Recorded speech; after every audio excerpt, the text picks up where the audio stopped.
Ladies and gentlemen, we have some fantastic news for PS5. Breaking news, I would consider it to be, which is Sony is finally revamping the Explore icon on PS5, where if you live in the US, then you know every time you log into PS5, the first thing you see is the Explore tab, which that's simply an icon that, at launch it was showing you all your, followed games, as in games that you either own or you've played once or something, and so it's basically just glorified advertisements.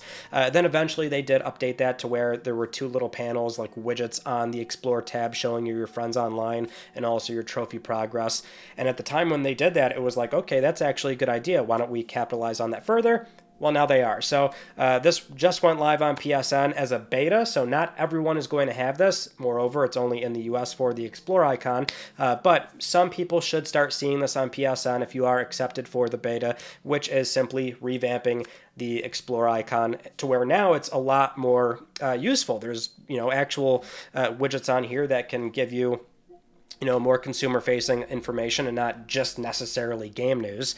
So, for example, right now for this live recording I have going on right now, this is the single-player-focused Explore setup. So there's basically 3 presets you can choose from.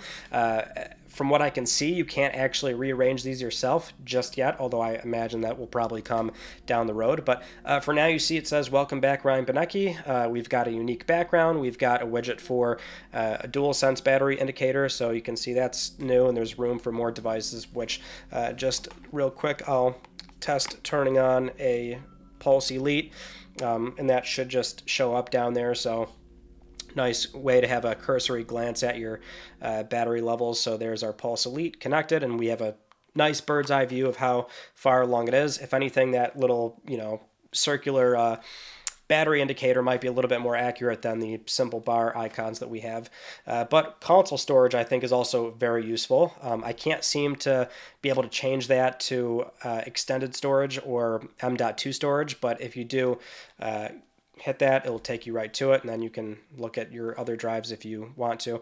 This console doesn't actually have an extended drive plugged into it, but I've already confirmed this with if you have an extended drive or an M.2 storage on there.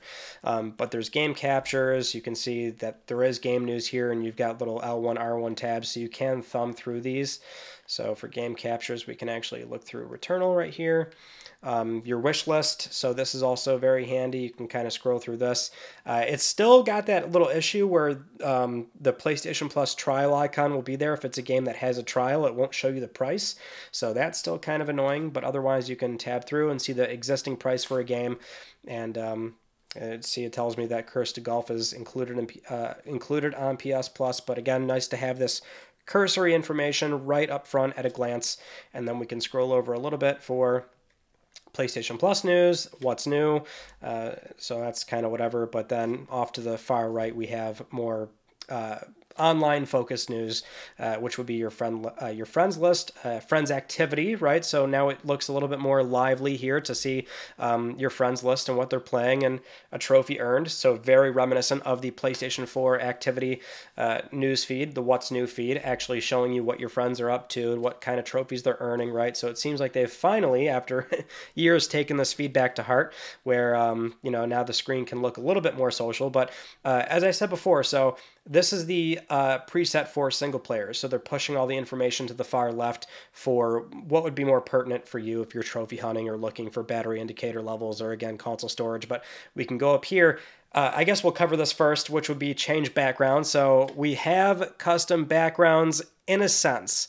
This is only going to apply to the Explore tab. So we have some presets from PlayStation, so we can change these, and these would be only viewable on the Explore tab.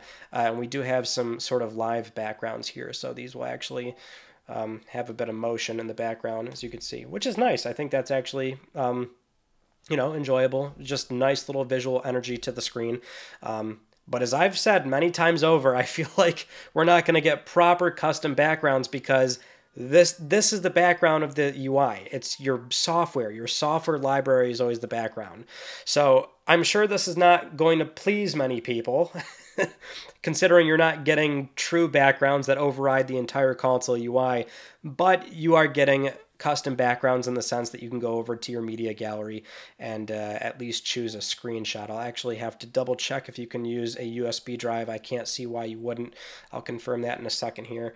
But when we go to editing, okay, so like I said, as far as I can see, you can't move widgets around just yet, but what you can do is go from solo and focused, so it's just, you know, the single player stuff to the far left, or team focused, which will rearrange this to your friend information, and then some of the single player stuff a little bit further to the right, and then top suggestions, which I don't really know what kind of conclusion they're coming to here with this information and how they've chosen to arrange this, but you know, right away I was like, oh, solo and focus seems to work for me, but it's nice that this is an option now, so you'll be able to, you know, kind of go about this in your own way. And if you do still care about the followed games news section or from PlayStation, it is on the bottom. So this is something where I've seen in other countries, people are like, oh, I don't really want the Explore tab. I'm glad that we don't have this, because you log in and it's glorified ads right when you log in.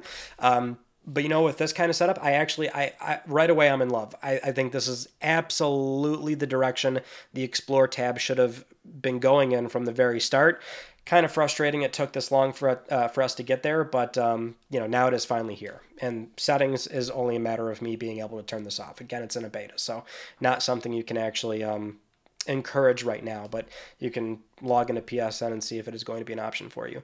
And then here is still where followed games, you can just go randomly unfollow all these if you want to, but every time you play a game, it's going to automatically follow it anyway. So it's always kind of a pain unfollowing stuff anyway. You're always going to get this the news information in that sequential order anyway. But having said that, let me test the custom background and let me make sure that I can actually choose a different screenshot. Okay, let's scroll over again. Explore, change background. Ooh, okay, it doesn't appear as though, yeah, it doesn't look like it's allowing me to access the USB drive that I just plugged in, which I did confirm. I mean, it's plugged in, I can bring it up in the media gallery, but it's not letting me see much else beyond this. So, no custom backgrounds just yet, but for now at least, if this is where they're starting from, right, this new Explore tab, excuse me, then I would have to imagine they'll eventually allow you to use your own supplied images, and from there be able to rearrange these, or maybe new widgets. I mean, honestly, I'm kind of genuinely excited, because this is one of the few things where I feel like this is where it had to be. This is so much more useful.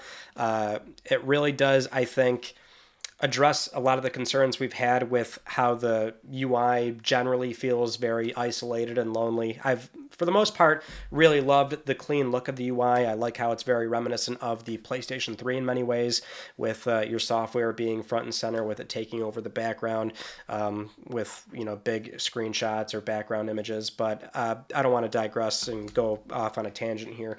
Anyway, I think this is really great. Hopefully this is going to roll out to more people, and I imagine this will be something where this is how they'll finally be allowed to roll this out to other territories, considering it's not ads the first time you log into the thing. So it's a lot more useful. Anyway, that's it. I'll see you all tomorrow for Let's Talk PlayStation. You take it easy.